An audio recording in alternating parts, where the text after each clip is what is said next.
Hello and welcome to our webinar, Thriving Through Uncertainty, Adapting to Market Volatility for Retirement Plan Success. My name is Kim Cochran and I'm the Director of Client Services for Hub Retirement and Private Wealth Practice. I will be your moderator today for today's discussion and also providing a little commentary along the way. Before we jump in though, let's go through a few introductory details. We are recording this webinar and we'll send you a link to the recording to all registrants tomorrow. Your feedback is also very important. So after the webinar, you'll see a survey pop up before exiting. Please take a moment and let us know how we did and what other topics you want to see in the future. This session is all about helping plan sponsors adapt and thrive in uncertain times. We'll explore how market volatility is affecting your evolving participant needs and shifting fiduciary responsibilities and what you can do to stay ahead of the curve. We know the only thing we can predict right now is uncertainty, so we're going to kind of help you get through and figure out what the next step is. Joining me for today's discussion is my colleague Wes Pian, Executive VP for Retirement and Private Wealth Practice at Hub, and the man who really doesn't need any introduction at all, legendary Fred Reish, nationally recognized ERISA attorney and partner at the international law firm of Faegre Drinker. Thanks, everyone. Thank you. On behalf of Hub International, I want to thank you for attending this webinar. And we're going through some important ideas. You will have some questions along the way. If you do, throw them in the chat. We do have some questions that were presented in advance as well. So as we go through those, please let us know in the chat and we'll try to get to them as we can. So when we're looking at economic uncertainty, there's a lot happening in the political climate. Every time a new executive order comes out or some new comment or tweet or an X post that comes out causes a lot of uncertainty for Americans, but also for the big institutional investors. Inflation is still persistently high. By the way, I'm going to give you a little hint. Until you see negative inflation numbers, that means things are still more expensive than they were yesterday. So remember, inflation is additive, so things still cost a lot of money right now, and that is having a huge effect on the average everyday saver. When we're talking about high interest rates, that's really affecting credit cards, and that's affecting mortgages. And that's making things very difficult for people to afford. We have global instability and conflicts still going on in Ukraine and other parts of the world and in Israel. And all of this combined is really making people afraid of what's happening. We don't really know how to predict what's going to happen next month or in the next 5 to 10 years. And so, of course, this does affect every person who has access to a retirement plan because the typical emotional response to the market having volatility or a decrease in the market today is people are afraid and they try to pull back. They either say, I need to delay retirement, or why put good money in after bad? And so sometimes they pull back on their contributions. We want to make sure that that's not something that is happening for the average American. We want to make sure that employees are staying the course. We also want to try to reduce things like frequent plan loans and hardship withdrawals that happen when people run into tough times. We know that it's going to happen, but we really want to make sure that what their employees are doing is really in their best interest. And we really want to increase the emotional decision making that's happening. There's a lot of fear that's inside of people's bellies when they're seeing their account balance going up and down. And the most important thing every employer can do to try to ease the worry of their employees is make sure you're doing a few things. The first of which is providing access to an advisor or a consultant to help your employees navigate this storm. Making sure they don't make bad emotional decisions that are today-based, not future-based. But also really equipping those employees with true financial education and coaching. Wes, this is something that you all do quite a bit in your practice. Can you get a hint as to what you're seeing and what people are experiencing and what you normally tell them? Yeah, thanks, Kim. So I started out my career doing participant enrollment meetings, I think 25 years ago. And I will tell you, in this environment, which there's been many of them over our careers, 2008, COVID, there's no such thing as one is over communicating, right? You'll be surprised people are wanting to hear either from their advisory teams, from their record keepers in terms of website webinars. They really do want information. And Kim, the hardest thing about this is there's a lot of technical things that go into running a plan. Fred is going to give us some really good tips today on that. Many of us on this call probably have experience with it. But sometimes we overlook the behavioral side of these plans, right? There's so much to be said for the emotional responses that people have, and oftentimes they're inverse of what they should be doing, right? So when the market's really down and bad, people have a natural, as you alluded to, Kim, this wanting to not do contributions, or how many times you get the questions, I should get out of the market. Inversely, when the market's at all-time highs and everybody wants to be super aggressive with the tech fund, right? That's the hardest thing about this part of it. So what you can do as a plan sponsor is really make sure that you engage with your advisory team. They should be well equipped to be in front. This is what we're trained to do, is be in front of your participants and to help them, not so much always with the technical things of what's in a target date fund. I mean, those things are important, but the most important thing that I've discovered in my entire career is you must give participants context. You must give them a way to understand that in these uncomfortable times, that the markets have a way of walking through these things, whether it takes sometimes 6 weeks, which we're kind of seeing now a little bit, or it could take 3 years as it did after the financial crisis. The point being is for retirement money that has a time frame, not just to 65, but well into the 80s for life expectancy, that staying the course and not doing something irrational is the biggest advice you can give somebody. And again, for plan sponsors, that's where your advisory team really should come into play, Kim. Just to pick up on what Wes said, I hear from record keepers that if there's a big market drop, it scares the daylights out of participants. How do the record keepers know that?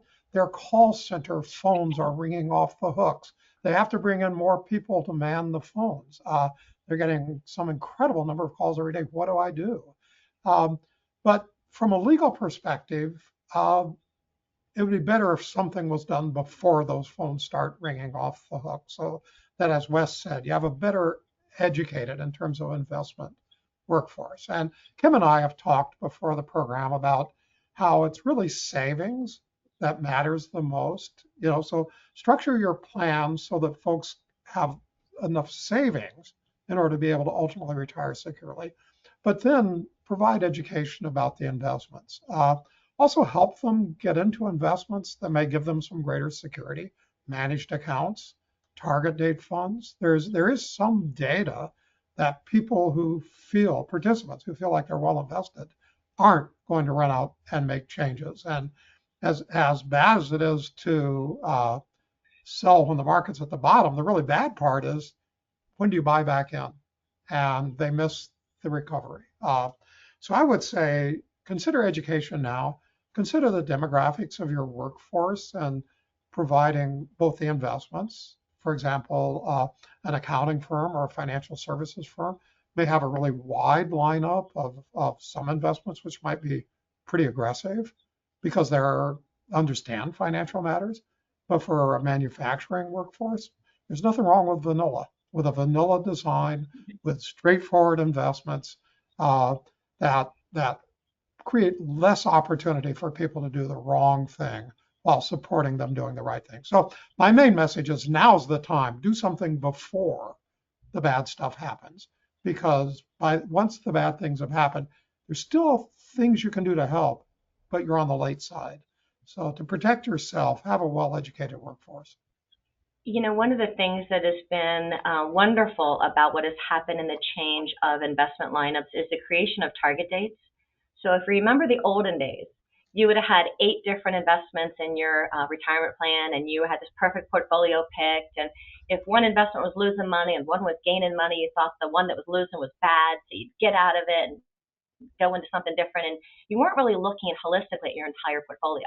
With the creation and advent of target dates, you're seeing the net effect of bonds, stocks, and cash. So if the market's down 15%, you might only be down 4 or 5 because you actually have an asset allocation contained inside of the target date. So it's actually been kind of a godsend.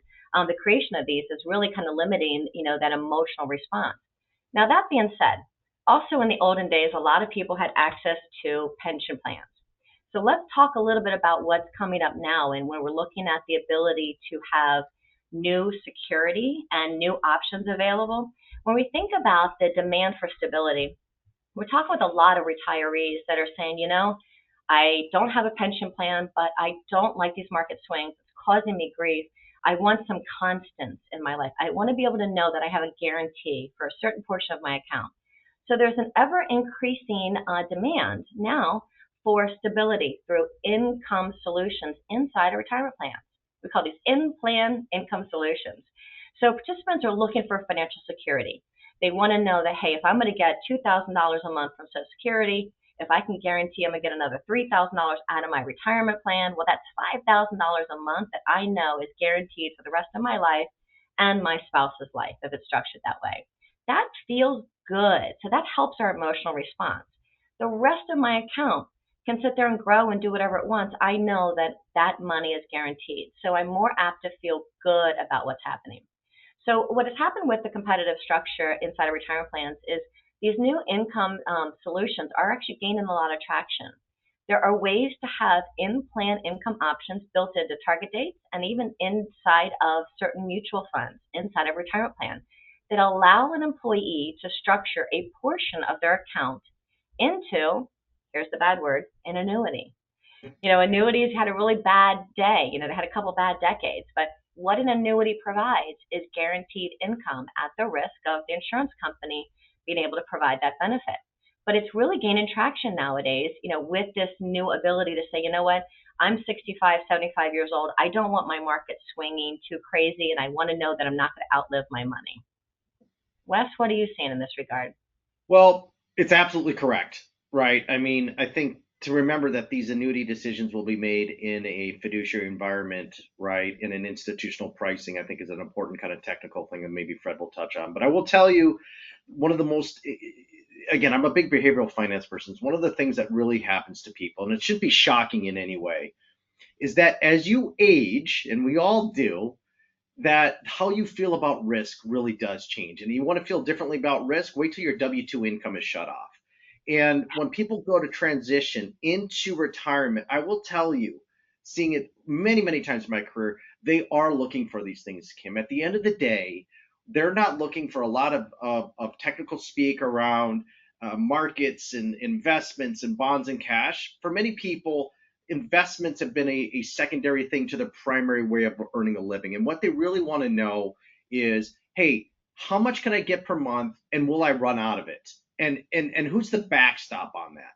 So I think this is going to be, and I can't wait to turn it over to Fred for some technical stuff, but I think this is going to be as big as target date funds were, this is the next evolution that I think is going to have a massive market kind of fit, just because people want to know those things at 65 and 70, and they want to know that it's going to be okay. And Fred, I mean, this is probably a beginning of this marketplace. There's a lot of growth and understanding to come with it. I mean, what are you seeing on the legal side of it? Wes, just for context, 401k plans were originally designed for to defer bonuses, and they were called supplemental. Since the last 40 years, more or less, 50, close to 50, trying to convert 401k plans from being just for savings conceptually into retirement plans. And if you think about automatic enrollment, you think about target date funds, those are all changes trying to make savings plans into retirement plans. So we went from savings, which they're called supplemental because it was contemplated they'd be on top of a defined benefit plan, and to where now they're the primary retirement plan. So we've gone from phase 1 savings to phase 2 retirement. But phase 3 now is, oh my goodness, when somebody retires at 65 or 67, a husband and wife, they're going to live for another 20 to 25 years. One of them will be alive. How do they know how much they can withdraw each month and how to invest for that so it doesn't run out when they're 90 or 80? How do they know how to do it? The answer is they don't know how to do it. There's all kinds of data that says people are under withdrawing in retirement, living a substandard living because they're afraid of running out of money when they're too old to do anything about it. So what's happening now is Congress is trying to convert 401k retirement accumulation plans into 401k retirement income plans. The last two big retirement bills, the Secure Act 1.0 and Secure Act 2.0, have both had provisions about annuities. For example, Secure Act 1.0 um, created a fiduciary safe harbor for the selection of an insurance company to provide annuities. Why? Because congressional representatives were hearing that fiduciaries of plans felt they didn't know how to pick insurance companies, that they didn't know, how well regulated they were, or what risks to look at, or what data to gather. And so there's now a safe harbor for the selection of an insurance company. The insurance company gives you 5 or 6 representations, and the fiduciaries have a safe harbor just because they collected that information. Believe it or not, you don't even have to evaluate it. You just have to get it. So it's a huge safe harbor, not because Congress wants anything to go wrong or to make or not to have fiduciary oversight, but partially because they think insurance companies are well regulated by the states, and partially because I think they've got to incent lifetime income, guaranteed lifetime income for right now the baby boomers who are retiring in huge numbers. I mean, there's 11,000 people a day, baby boomers, reaching age 65 now. Many, if not most of those people or their spouses are on 401k plans. How do they make that money last? How do those 11,000 people a day make that money last for a lifetime? Well, you guys can imagine we're going to hear some really bad stories a few years from now where they weren't able to do it. But that's why guaranteed income, and that's why Kim was talking about what she was talking about. It's a big deal right now, and plan sponsors should investigate that and figure out if it works well for their employees. And what we have found, and Wes, really deals with this on a day-to-day basis, is when employees are retiring and they have a substantial account balance, as Fred mentioned, the aversion to taking too much out of the plan is very, very real. The Millikan Institute with ERISA came out with a study that said the vast majority of retirees were only taken out at the minimum required distribution that they were required to at age 73 now, and not a penny more, no matter how much they saved. But the average investor who gets to retirement, who wants security, is going to reach out to a wealth manager and someone who's an expert in this, who's probably going to put a portion of their account into something that's guaranteed. This is really a solution inside of a retirement plan that is an option to consider in the future, which gets you the institutional pricing. Now, all of the complexity and things that people are looking for, Wes, that you talk with on a day-to-day basis, you're not going to get inside the retirement plan. The more ability to customize those solutions, the more you apt to be able to need a true wealth manager to help navigate that. What are you really seeing being utilized? Well, it is complexity, right? So I think these solutions at the end of the day are many people are going to avail themselves of it from either most of their money or a portion of their money. But as people's situations get more complex and you need customization, oftentimes they were going to look for outside advisors to help them with that complexity, or especially it's around planning, right? If there's multi-generational wealth, that might be a part of it. So it just, everybody's needs are different. I guess at the end of the day, on a personal level, I think this is going to be a great feature in plans, and I'm anxious for the marketplace, as it always does, to kind of sort this out and test drive it and find the things that need to be approved upon, because again, every year I've done engagement stuff, it's always people would elect this in a heartbeat if it was there inside of a plan. I really believe that. Or if they know about it. Yeah. Let's talk a little bit about what really needs to happen to drive deferral rates, participation differently. As we kind of, talked about previously, if you save enough money, you don't generally worry about what the investments are doing. You know that you're good in a good market or a bad market. But when we talk about, this uncertainty, education is always key. Understanding that if the market is down, the day the money comes out of your paycheck and gets invested in those investments, you are buying stuff on sale. But rather than really trying to override our natural human behavior to be afraid when the market's contracting, having inside of your plan certain automatic features will absolutely help savings rates, which ultimately will help balances, which will help navigate these uncertain times. So auto features, 50% of companies nowadays are doing automatic enrollment. In fact, the federal government is so ecstatic about auto features, it's now a requirement for a new organization that does not have a retirement plan, that when they build it, and they're going to have to have automatic enrollment, which means you, the employer, will decide how much an employee should save out of their paycheck once they're eligible, and then add something called an auto increase, which says if you started at 6%, next year it goes to 7, next year it goes to 8, up to some upper limit, where an employee can always opt out. But behavioral finance has taught us that people do not opt out. So auto features will help employees help themselves. And for those of you who are dealing with a newer workforce coming in, I'm a Gen Xer. We don't have to be told what to do. We just kind of figure it out. But, some of these newer generations, they need to be parented. They want you to tell them how much should they save, tell them how they should invest, and then when they retire, tell them how to then liquidate. All of these auto features are really doing that.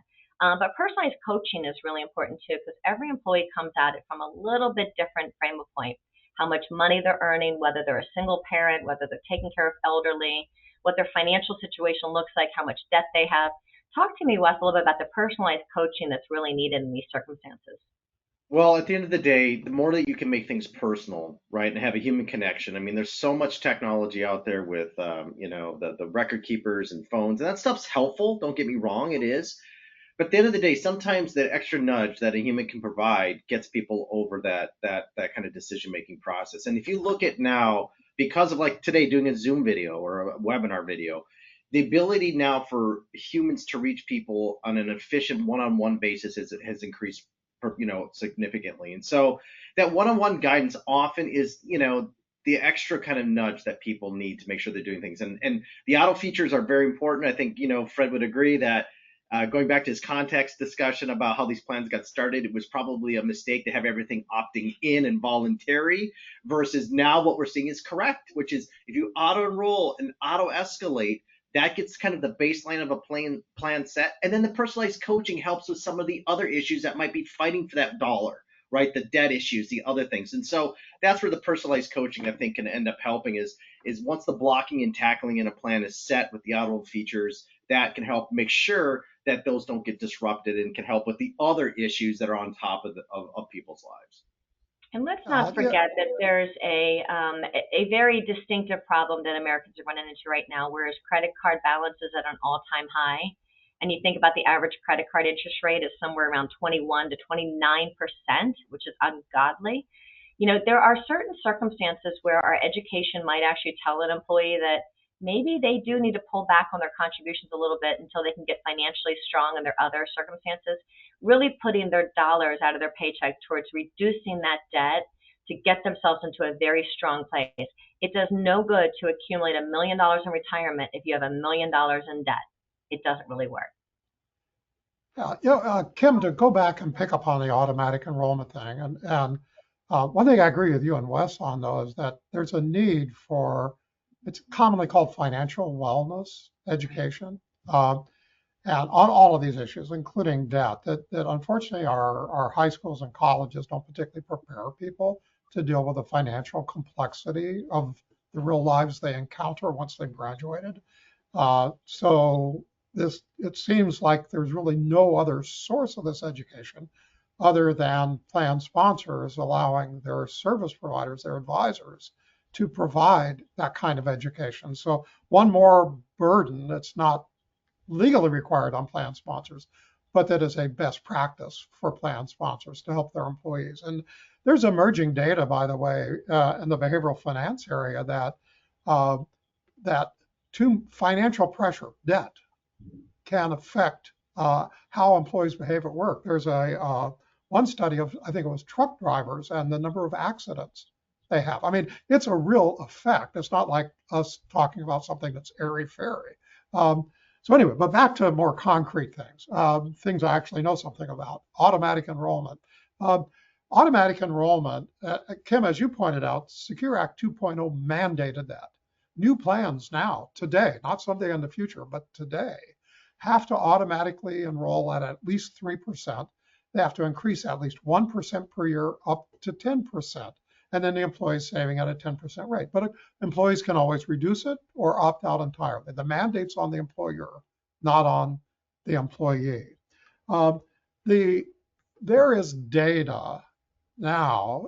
Back in the old days, the Republicans were somewhat hesitant to put an automatic enrollment mandate on employers because they don't want to put more mandates on employers. But there's so much data now that automatic enrollment really works that the Republicans actually joined in voting for this in Secure Act 2.0.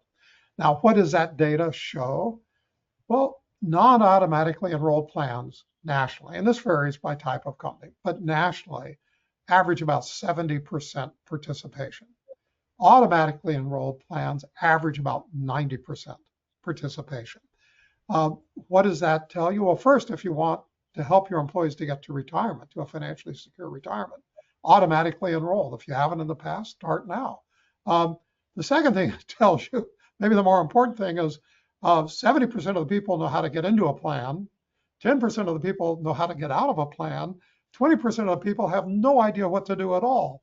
And help that 20%. It's not about the 70%. It's not about the 10%. They're going to do what they're going to do. This is about that 20% in between who don't know what to do.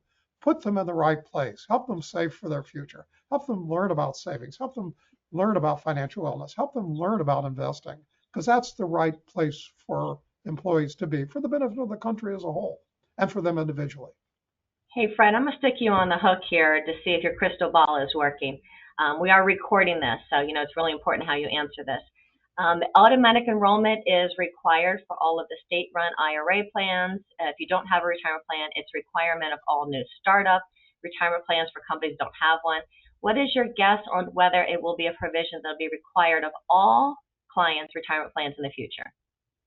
I think there's a good chance. There's so much going on in Congress now that I don't know. We won't see anything this year for sure. The first chance we have to see anything will be next year as things settle down, the dust settles politically. And then, but that's a pretty big move. That could be like 2027, 2028 before we actually see it in law. But yeah, there are people pushing for that, Kim. It's not like it's just us talking about it. It just, it takes a tremendous amount of momentum to get something through Congress. It's not like you just introduce a bill and it passes and becomes a law. It takes a huge effort. And so I think, yes, by 2030, it could very easily be the law. Everybody has to automatically enroll. I think the benefits are so great that for the employees, that people shouldn't put off waiting to see if they're mandated to do it or not. And I realize it may not be right for every employer or for every situation. So I'm not saying that. But I'm saying at least investigate it. See if it won't produce better results for your company and your employees. Perfect. So let's talk about it. You want a question? You want a question? Yeah, please. It'd be a great time for that. A question here. This is exciting for all of us. All right. Claire from the great state of Oklahoma asks, how can a smaller organization balance market risk with participant engagement in retirement plans? And Fred, do you have a thought on that? I mean, it's I don't know. What do you think there? I do, just very quickly, and I know Kim has some thoughts as well. But very quickly, from a legal perspective, you can reduce your legal risk by reducing your practical risk. I mean, somebody has to file a claim for it to be a lawsuit or a problem. And in that case, I would say, make sure you have a high quality, well-priced lineup of investments. What you can do to offer solutions, balanced funds, target date funds, managed accounts, do that. To the extent that your plan offers guaranteed retirement income annuities or what are called guaranteed minimum withdrawal benefits, those in effect are hedges against volatility. So anything that you can do to make sure you've fulfilled your fiduciary responsibilities by selecting good quality, low cost investments, not cheap, but lower cost, because lower cost investments are available to retirement plans, then we can go buy retail. So do the education that we talked about. I think people who feel that they're being treated well and treated with respect are less inclined to sue. Provide the education that you were talking about earlier, Wes, that reaching out and touching people, that's a way of saying we care. And you don't tend to get lawsuits from people who feel like you're looking out for their best interest, even if something goes wrong, because they respect the relationship then.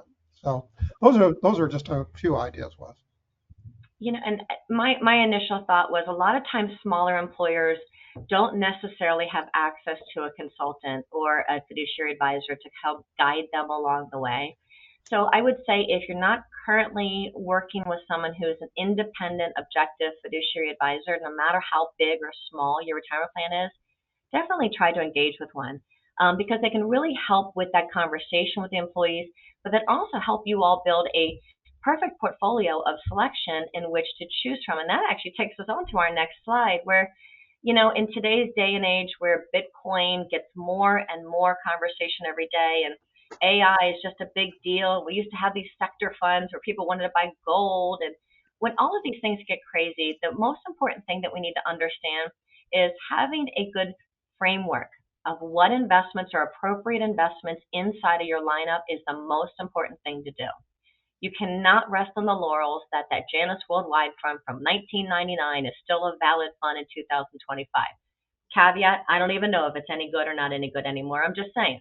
It's important to have a review process where if you're not monitoring these investments, that your fiduciary advisor is monitoring on your behalf so that you have a core investment lineup that's serving every sector. There's about 8 to 10 core sectors that are important. And then you have a proper default that's taken an employee who doesn't choose, because most employees would like to choose not to choose, that default takes them into something that has got some equity exposure, age-based target dates, or managed accounts that are even more customized. It's going to be really important. And then, of course, benchmarking. So even though we talked about saving outperforms market volatility worries, if you have a bad fund that's underperforming, you have some fiduciary risk. So you do need to make sure that just because you have a great lineup from a great investment fund company, it doesn't mean it's the proper process for doing your due diligence in that retirement plan. You have to look every year at a minimum, reviewing the investments against benchmarks and other factors. And what I say is taking off your employer hat and putting on your fiduciary hat. Pretend you are the employee and all you care about is, as an employee or as a beneficiary, is that lineup doing what it's supposed to do? And Fred, you alluded to, it's not necessarily a requirement to find the cheapest, but you do need to actually look at outcomes. You need to look at performance and performance net of fees. And you need to make sure that the investment lineup that's available reduces fiduciary risk, but accomplishes what you're trying to accomplish with your employees, is getting them to a good savings rate, a good savings outcome, so that one day it's not an issue and they can retire with dignity. And of course, that comes with transparency and reviewing. You can't set it and forget it when it comes to investment lineups. You really need to be on top of this piece and this piece alone. And my last point is don't add a Bitcoin fund. Don't add these specialties. Don't worry, AI is in every single mutual fund out there because it's in the Magnificent Seven anyway. Don't be crazy with the wants inside of these retirement plans. This is not for game playing. This is for retirement. So it really needs to be good, solid investments that are monitored, accordingly. Kim, picking up on what you said, being a fiduciary, a conversational way to explain what a fiduciary is to say tough love. It's a form of tough love where you're looking out for the best interests of the participants. That's the love part.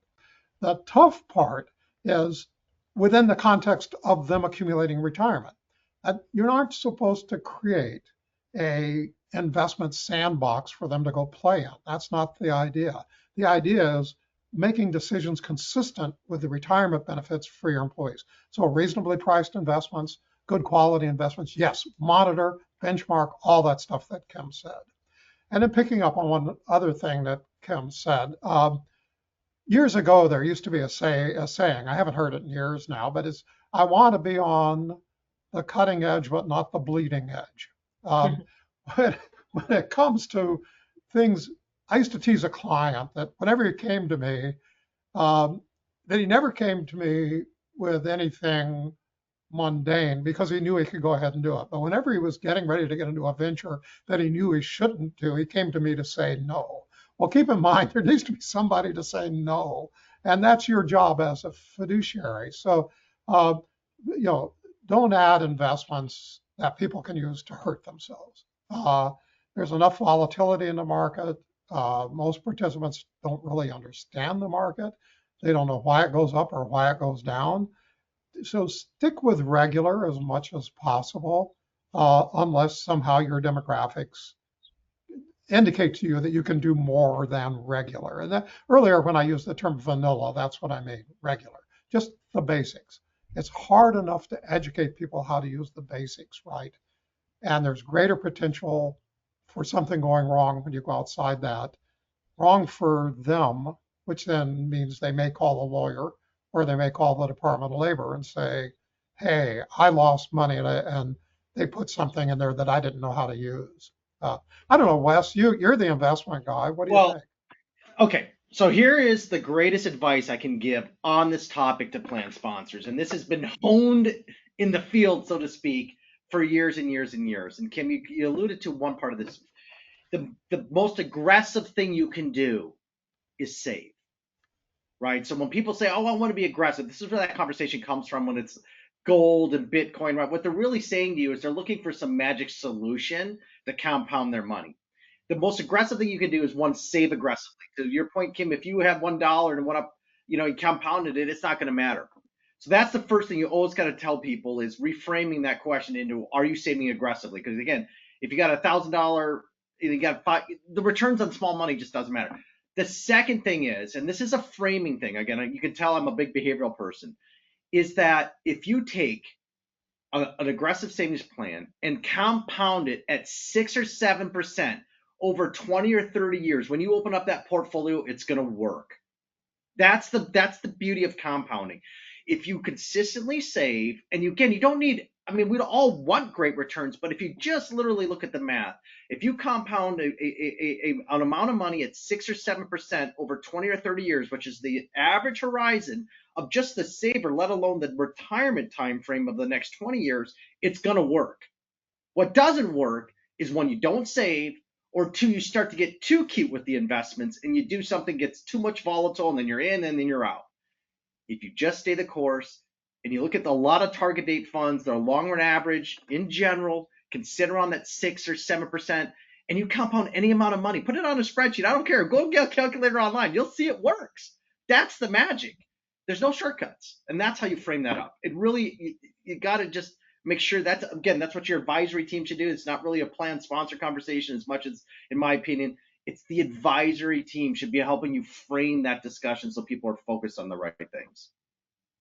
Our big focus at Hub is making sure that there's proper policies and procedures for the fiduciary committees that are running these plans. But there's so much changing in the environment with all the different regulators. Fred, can you give us a couple, big topics that, are really kind of coming into play lately when it comes to what employers are dealing with as fiduciaries? Kim, the two big things are obviously being concerned about litigation and DOL investigations. But we've talked about that. Make sure you're looking at your investments, make sure you're monitoring the expenses. Some of the other things are the guaranteed income that we talked about earlier, which, as we said, if you have a certain part of your portfolio, a participant does, and invested in annuities or a guaranteed income of some kind, that it dampens the volatility, tying back into the other part of what we've talked about. Also, I think target date funds. So if you look at the automatic enrollment that we talked about a little while ago, a lot of people default in automatic enrollment and they're put into qualified default investment alternatives, QDIAs, of which the most popular one is target date funds. Now, the reason I mention that is because target date funds, particularly as you get older, have a significant allocation to bonds, which you were referring to earlier, Kim. And that dampens the volatility of the portfolio too. It gives you sort of a smoother ride over your last, let's say from age 55 to 65. The last 10 years, you get a smoother ride, probably, than if you were invested on your own. If you're on your own, you might be all in equities and you go through a rough period like now and maybe over the next year or two, and it scares the daylights out of people. Or if you're invested all in the money market funds, so you don't face that, then you're not going to accumulate enough money. You're barely keeping even with inflation, if that. So yes, there are a number of legal things going on. And let me just talk about a couple of the other things as well. Congress is very much concerned about coverage. How do they get, for people who already have plans, companies that already have plans, how do they get more people saving for retirement inside those plans? Automatic enrollment, which we talked about, is one of those solutions. Moving away from automatic enrollment, you go to the state-based IRA plans, Illinois, Oregon, California, a number of other states have them. They're accumulating billions of dollars now in IRAs. I prefer a retirement plan because you have a better opportunity to reduce costs and provide more services, but they're working better than nothing. And another example would be there's a provision in Secure 1.0 that was then reinforced by Secure 2.0 where long-term part-time employees have to be covered in plans now. They have to be allowed to participate. So if an employee works at least 500 hours for you for 2 consecutive years, but they haven't worked enough hours to be a full-time employee in the plan, employers now have to let them defer. So that's an example of what's going on. And just looking at some of the other points on the slide real quickly here, Kim, not to steal your thunder, but cybersecurity is the #1 audit issue, investigatory issue for the Department of Labor. If you, as an employer, haven't had a meeting to think about cybersecurity issues, do work with your advisor. The Department of Labor has issued 3 pieces of soft guidance on cybersecurity, one for participants, and I recommend you hand it out every year. One for your record keeper. I recommend you send it to them and say, how are you dealing with these issues? And they've got standard answers because a lot of people have already sent it to them, but show that you were interested. If the DOL comes in, show that to the Department of Labor investigator that, yeah, you looked at it and you asked. And then one for employers. So participants, record keepers, employers, there are 3 different ones. Have a meeting and go through them and consider using the way I suggested. Obviously, plan fees and prudent investments. I mean, that's the drumbeat that goes on and on and on. And I think I would add to the microscope point under oversight standards. You need a microscope and a periscope. And what I mean by that is for a microscope, you're expected to look at some of these issues like reasonable fees in detail and do a comparative analysis to what's available to your plan generally. And if you're way more expensive than that, you have a problem. If you're less expensive and you have good quality investments, you're in pretty good shape. But keep all that documentation for 6 years because that's the outer statute of limitations. So, but the periscope is for scanning the horizon. Think of a submarine having a periscope.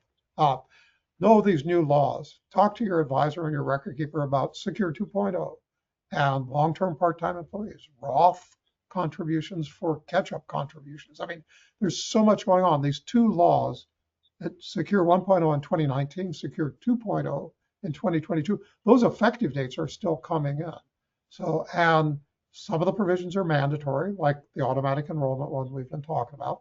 Some are optional, like special distributions for domestic abuse. There's different things you can add to help your employees out if they make sense for your company culture and your demographics. So make sure to stay on top of that. That's why you need the periscope, the microscope. Yeah, you really got to look at this stuff closely. So that's it, Kim. Yeah, and I would just add, when it comes to cybersecurity, one of the things that's really unique about this, Fred, is, there have been some case law, and again, I'm not an attorney, but I absolutely should go back to law school because I love this stuff. But so there was a court case where a certain very large corporation had a retirement plan at a very large record keeper, and they had an employee who about $1 million of their account had gotten absconded by some sort of hacking, whatever breach. And the employee hired an attorney. The attorney has gone out and said, okay, dear client, you are responsible for the fiduciary breach of this employee. Now, the employer was not maintaining the record keeper. The employer was not party to the breach. They didn't do it. But record keepers are not fiduciaries. The employer is. So when the Department of Labor comes out under their best practices, again, Gen X, best practices means you can ignore it. But in different generations, best practice means you better do it. So the most important thing we've seen come out of cybersecurity is every employer needs to make sure you're reviewing the SOC 1s and SOC 2s of your record keepers. If they're having breaches, you have a duty to leave, either investigate that record keeper, make sure those breaches have been closed, or leave that record keeper because you are that fiduciary. And it's going to cost you millions of dollars to defend, to get out of that motion to dismiss for something you had no control over. That also brings me to the next piece, which on cybersecurity, make sure you've got cybersecurity insurance that covers third-party vendors. You have two different policies that might come into play. One is going to be your crime policy and one might be your cybersecurity. Make sure they're covering problems that other organizations that you hire are doing, because you need to make sure that you all are covered. It's very expensive to kind of go through this. But that being said, let's jump into just kind of a overall what employers need to really think about when they're talking about fiduciary governance and what you should be doing. This is a really big topic, so reach out to your consultants and advisors. These are all of the things that are the baseline of what an employer should be doing when you're maintaining a retirement plan. And of course, it always starts with acting in the best interest of your employees and their beneficiaries. It also means reviewing the plan. What are employees doing or not doing? Call it a fiduciary review, education review, whatever it is. Make sure you're looking at investments, behavior, demographics, culture, who's participating, who's not participating, are they saving enough, what percentage are they doing? Make sure you also then have an IPS, which is called an investment policy statement, which is the guardrails around the investments that are in your program, when you make those decisions to make modifications to those, and what that policy looks like. I will steal Fred's thunder in saying documentation, documentation, documentation is all that matters. If you end up at the end of the day with the worst set of investments, but you did your due diligence, you're probably okay. But if you did it just by off the seat of your pants and you had great investments, it doesn't buy you out of any kind of liability. So have a process and a procedure that you follow, and then document that. Fee benchmarking Fred talked about, making sure you're not only benchmarking your investment fees, but your record keeping fees, your vendor fees, even if that's your advisor team. Make sure you know who you're paying, what you're paying, and what services you're getting back as a result. You need to be making sure that the value for cost is competitive. Doesn't have to be the cheapest. You have to know what you're getting, and some plans are more complex. If your plan is more complex, it will cost more. So understand that, have it documented, and then make sure you understand the cybersecurity readiness of your employees, of your HR team, of your payroll organization. Anyone who touches personal identifying information needs to be very skilled at looking for problems, hackers, phishing, any type of problems. A lot of the times that we're seeing where cybersecurity is having a hack and they're winning is when sometimes the employer is the one that's being phished. They thought they were talking with their CEO or someone, or they thought they were talking with that employee, and they allow a transaction to occur, and they authorize it, and actually they were talking with a bad guy. So making sure that the oversight is really there and doing what you're supposed to do, and document every one of those meetings. And if you don't know or understand, you have a duty to ask. So if your advisor's telling you we're going to be swapping out some investments for a certain reason and you don't understand the words they're using, tell them to stop and repeat it in better language. Fred? Absolutely, Kim. Very quickly, on the IPS, I agree with everything you said, Kim, but on the IPS, I would make sure that your plan committee or whoever's making these decisions at your company reviews the IPS, literally goes through it with the advisor once a year, every year, because it's so easy to forget what's in there, yet you're supposed to adhere to it. Number two, when you add a new committee member, somebody joins the team that wasn't on it before, have the advisor meet with them and go over what you do and how you do it. And in particular, walk through the IPS with them and walk through the fee benchmarking report with them and explain it so they understand it. And then last, on cybersecurity awareness, your greatest ally is the record keeper. They're getting bombarded with thousands of attempts a day to steal money from them. Literally every record keeper, thousands of attempts a day. Your greatest enemy is your participants. It's through your participants that they get in. They're sloppy with their passwords. They're sloppy with their login information.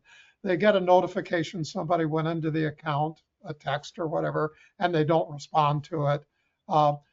That's why I said make sure to send out that best practice thing I mentioned the DOL had issued for participants. Send it out once a year to them as a reminder. It's baby stuff, but people forget and they don't watch it. So make sure to at least do those three things on top of what Kim said.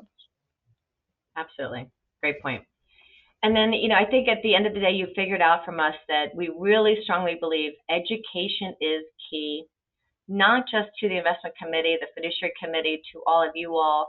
This may not be something that you all are following all the regulations on or all of the liability or litigation landscape. Rely on your consultants, your advisor team, talk to your hub advisors and make sure that you're understanding what's happening with the landscape, because that's really going to be truly the most important thing. And make sure that there are some really good participant-focused tools and education and access, that your employees have somewhere they can go and call. They cannot call the record keeper and ask them for investment advice. That will have to come from an independent third party. That has to come from someone like Wes. And typically, Wes, what would you say is your number one key for getting to these employees and really helping with this education? Well, actually, I'm going to say what Fred said about education, I think is often lost, but is probably really, really critical. It doesn't matter if you get your education program correct all the time, right? Or that you nail every twist and turn and everything. The most important thing you can do as a plan sponsor is make the effort, because people see that either you care or you don't. And if you do the effort with your advisory team to put not everybody's going to take advantage of it. There's always some people that just, you cannot get them to engage. It just is what it is. But if you are out there visibly in one channel or another, making the effort to let people know that there's these record keeping services available, there's this advisory team with certified financial planners, whatever the value proposition is, if you're just out there promoting it, waving the flag as a plan sponsor, people will know that you care. And people that care are less likely to try to do you harm, Fred. And I think that is an excellent point. And that is the purpose of education programs, is really to help with you got to show that you care. You're not going to be perfect. And a lot of times, show that you care. And to the extent you help the ones that do become engaged with the education do a better job, they're going to be in a good position, and nobody complains about being in a really good position. Plus, you're helping people. You're helping your employees get to a financially secure retirement, and that's a good thing in and of itself. Yeah, and a lot of times I would say, if you tell your employees, hey, if you have a question, reach out to your advisor. They rarely do. So my suggestion is hold special 1 or 2 day events during the year where that advisor team is available and the education team is available exclusively for your employees. And that will make it so it's something that's special and will encourage more employees just to reach out and tap in. Kim, I know we got the slide real quick, but that is exactly it. If you make it, you have to show the effort. You can't just throw a business card at one of your participants and say, call this person if you have questions. You take a day out of the year. You just do something that the people will see that it's a priority, and that makes all the difference. Yeah. And in the interest of time, I think, a couple things we're looking towards in the future, and we'll just spend a second on it. We talked in the beginning about what we see coming down the pike, the growing adoption of retirement income solutions. It is in its infancy stage. You're going to continue to hear more and more about this. And as employees grow more aware, you're going to start hearing more from them. But also more shifting expectations from employees where they want help, not just in the how do I save, but now how do I retire? What does that mean? What are the best steps I should take when I retire? Do I roll my money to a wealth person like Wes, have them customize it? Well, what if you only have $50,000 and maybe some wealth guy doesn't really want to worry about managing your money for you? How does that person decide how to retire and do stuff? So really being engaged into what your employees are utilizing you for as an employer. Ask them questions, survey them, make sure you understand the pulse of your employees. And then AI is really taking over a lot of the customization that we're seeing with education for employees. It's really going to become more and more advanced as we kind of move through, which is really kind of, the Amazon approach to investing. We can kind of click a button and you can buy whatever you want, and it's there the next day. Imagine a retirement plan dashboard at your record keeper that knows where you live, what the standard of living is in that state, and what things cost, what your income is, and how much you should save relative to all that. Somebody's outcome that is living in New York City might be very different what their needs might be than if someone who's living in, Oklahoma. So AI is really, going to be helping more employees kind of get to where they're getting. But I think, again, one of the last things we really want to, discuss with y'all is make sure when you're talking with your hub advisor or your consultants, really utilize and find out what's available to you. There's so many tools and resources and programs that are available. Hub is committed to this space, not only on the education, on the fiduciary side and governance, but also really on the financial wellness and the FinPath tools and the education one-on-one advice that's provided to all of our clients' employees. A tailored solution to meet those employers' needs is going to be really important. So make sure you're utilizing them and you're asking about that. And then again, we have some key takeaways, but I'd love for Fred to do kind of a closing point of what he thinks is the number one thing he wants you all to leave here today with knowing, and then Wes, I'll turn it over to you.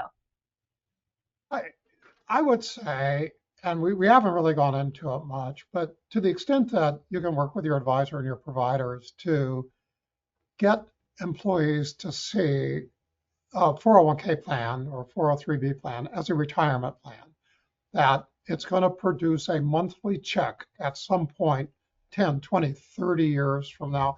I think you're beginning to give them the right framework for making the kind of decisions we're talking about. They're not investing for Friday or Monday. They're investing for 30 years from now. And a good plan, a good strategy is what matters over that long haul. And then to begin thinking about how much income do they need each month in retirement and how do they get there. That's what this is really all about. And unfortunately, we've made it a lot about investments and the features, but what's the result? Forget the features for a moment. What's the result? And try to educate them in that way and communicate that. Couldn't agree more. I mean, at the end of the day, Fred's right. There's a lot of technical stuff that goes into running plans, and you can really get lost in a sea of all that stuff. The reality is, what you're trying to do, and you want to show this as an employer that you care, is you're trying to set people up so that when they go into the second act of their life, they can have a dignified retirement. And that's the purpose of these plans. And as an employer, I think the most important thing you can do, and it's a culmination of all these details that you're seeing underneath, the most important thing you can do is just be out front with your advisory team, showing that you care. And to Fred's point, framing this up for what it's really intended to be. And if you do that, I think that you'll get kind of the benefit of that you should from these plans in terms of you putting money into it and the things that really you're hoping you'll get credit for. If you care and tie it to the end, like Fred mentioned, you'll get there on that. Yeah, and I think my point is, just to kind of wrap up market volatility, our memories are very short, even those of us who are in this business. And when a market has a correction of 5% or more, it happens all the time, just about every 6 months, as a matter of fact. And if we forgot, it happened last July 2024. It happens. Stay in the course, sticking with your contribution amount, stick in the course with your investments. If you are in the wrong, portfolio based off of how you feel emotionally, talk to an advisor, have them help you and guide you accordingly. Make sure that you're doing the right thing and not making emotional decisions. And of course, engage with your hub team. Ask these questions, ask what's new, what's coming on board. There's all kinds of great new programs and products that are coming out that are really going to help employees move the needle. But we're here to help you with all of that. And with that, if we did not answer any questions y'all have, please, send out some information on your surveys. Please fill out that survey before you close out your browser, because your feedback does help us with these future events. And I would love to just thank my esteemed panel. Fred Reish, it's always great to have you involved in this. And of course, Wes, your insight is just huge. So thank you, everyone, so much. Thank you. Thank you.